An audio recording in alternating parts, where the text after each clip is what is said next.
యెహోవాను స్తుతించుడి.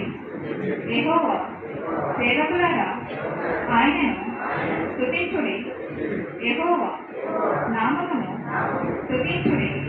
ఇది మొదలుకొని ఎల్లకాలము యెహోవా నామము సన్నతింపబడును గాక.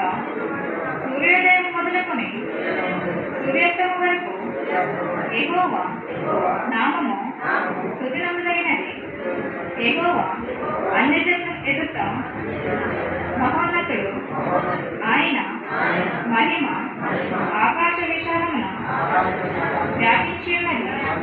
ఉన్నతమందు ఆసీనుడై ఉన్న మన దేవుడైన యెహోవాను పోలి ఉన్నవాడెవడు? ఆయన భూమి ఆకాశములను వంగి చూడననుగ్రహించుతున్నాడు. ప్రధానులతో తన ప్రజల ప్రధానులతో వారిని కూర్చుండబెట్టుటకై ఆయన నేల నుండి దరిద్రులను లేవనెత్తువాడు. పెంటకుప్ప మీద నుండి బీదలను పైకెత్తువాడు. ఆయన సంతులేని దానిని ఇల్లాలుగాను కుమారుల సంతోషము గల తల్లిగాను చేయును. యెహోవాను స్తుతించుడి. ఆమేన్.